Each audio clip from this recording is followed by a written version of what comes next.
Baik, Assalamualaikum warahmatullahi wabarakatuh. Selamat pagi teman-teman.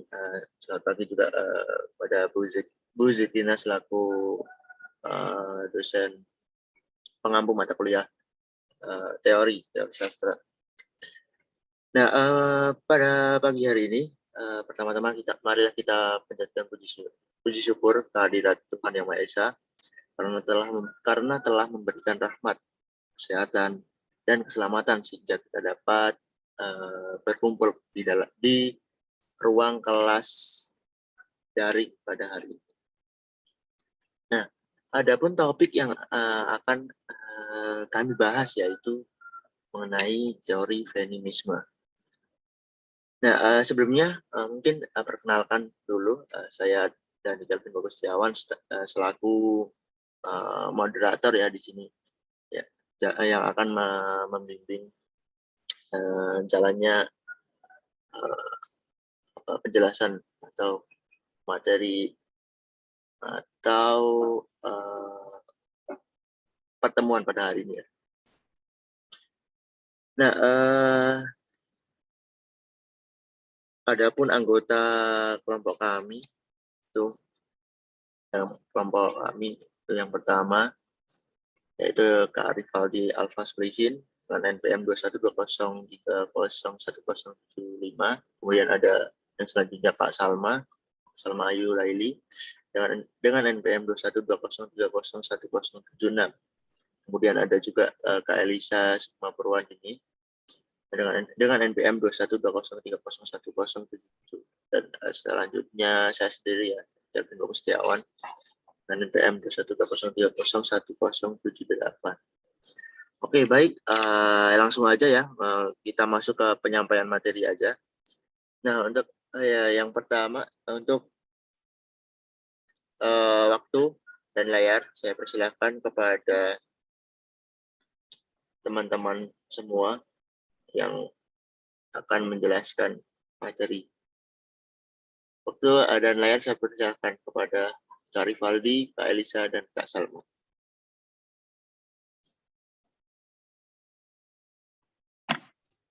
Baik, next.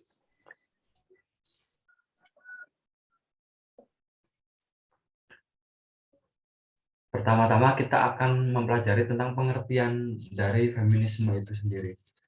Berbicara feminisme artinya membicarakan ideologi, bukan wacana. Jadi, berbicara feminisme ini membicarakan tentang gagasan, ide, dan keyakinan-keyakinan yang ada dalam masyarakat. Hakikat feminisme adalah perlawanan, anti, dan bebas dari penindasan, dominasi, hegemoni atau kekuasaan, ketidakadilan, dan kekerasan. Next. Sejarah feminisme.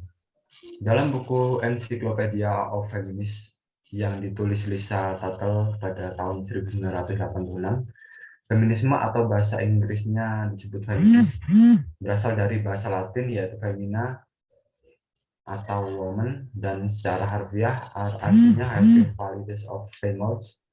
Telah disepakati bahwa feminisme sebagai istilah untuk pertama kali digunakan pada abad ke-17 di Inggris. Menurut Kumari Jayawardena 1986, dalam buku Feminism and Nationalism in the Third World tahun 1986, Kumari menguraikan bahwa perbincangan mengenai hak perempuan dan pendidikan telah berlangsung di Cina pada abad 18. Dan bahwa pada abad 19 dan awal 20 telah ada perjuangan kaum feminis di India, Iran, Turki, Mesir, Jepang, Korea, Filipina, Vietnam, Sri Lanka, dan Indonesia. Next.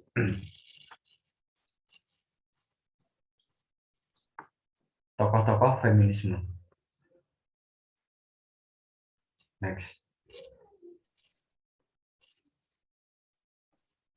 Ruth Irigaray. Ruth Irigaray ini merupakan seorang tokoh feminis yang dikenal sebagai orang yang mengemukakan argumentasi terkait teori feminisme. Argumentasi tersebut menolak pendapat Freud dan Lacan yang menganggap bahwa perempuan adalah makhluk hidup yang real dan makhluk imajiner bagi kaum pria. Next. R.A. Kartini. Gerakan feminisme dimulai sejak abad ke-18 dan berkembang pesat di awal ke-20. Perkembangan dimulai dengan penyuaraan persamaan hak politik bagi perempuan. R.A. Kartini merupakan seorang tokoh feminisme atau biasa disebut pelopor gerakan feminisme. Kartini diagungkan sebagai pejuang wanita yang berani melawan ketimpangan gender. Untuk halaman selanjutnya saya serahkan kepada pemateri selanjutnya. Yang ketiga yaitu ada Gadis Arifia. Gadis Arifia merupakan seorang tokoh feminisme yang berasal dari New Delhi pada 8 September 1964. Ketertarikannya gadis pada dunia feminisme dimulai sejak masa kuliah. Pada saat itu, di Indonesia teori feminisme masih menjadi teori atau wacana yang dianggap baru.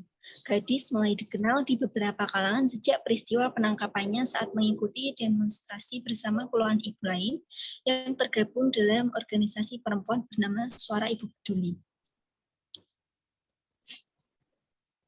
Yang keempat ada Julia Kristeva. Julia Kristeva merupakan seorang tokoh feminisme yang lahir di Bulgaria pada 24 Juni 1941 yang menghadirkan feminisme melalui tampilan teks sebagai material produksi yang merupakan dekonstruksi hegemoni budaya barat.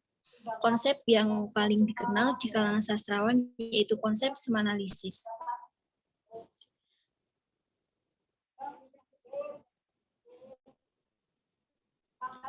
Yang kelima ada Helen Sikos.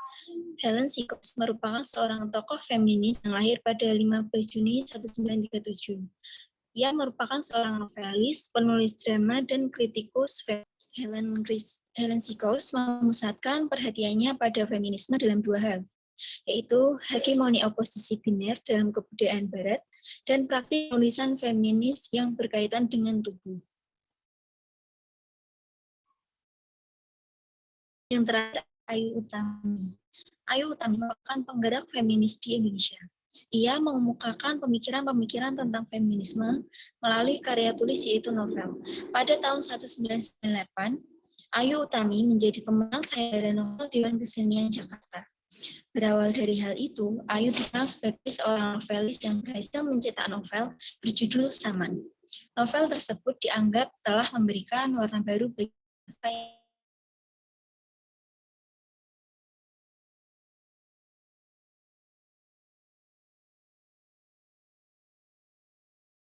Untuk yang selanjutnya, yaitu tahukah kalian apa itu hakikat feminisme? Hakikat feminisme itu ada 3. Yang pertama, yaitu kedudukan dan peran tokoh perempuan dalam sastra.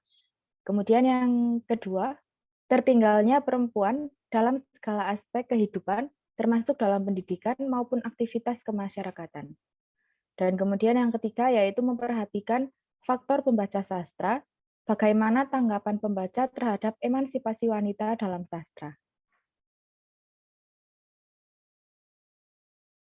Kemudian ada implementasi teori feminisme dalam karya sastra.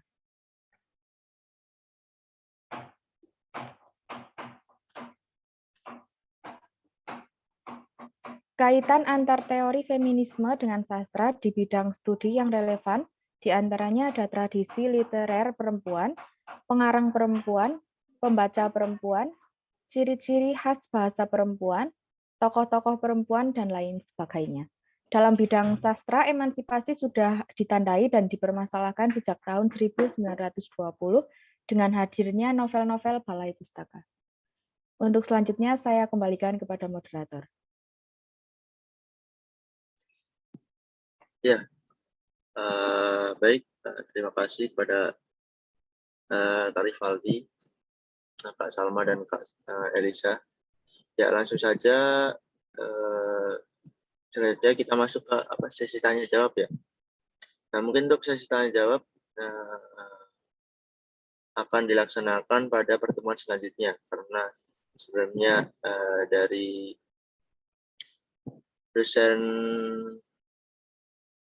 dosen Bu Zikrina sudah memberikan perintah atau informasi bahwa untuk pertanyaan-pertanyaan mungkin bisa diajukan pada pertemuan selanjutnya. Nah, kurang lebihnya seperti itu teman-teman yang bisa kami sampaikan. Semoga materi hari ini bermanfaat bagi teman-teman semua. Nah, kurang lebihnya saya mohon maaf. Saya tutup. Assalamualaikum warahmatullahi wabarakatuh.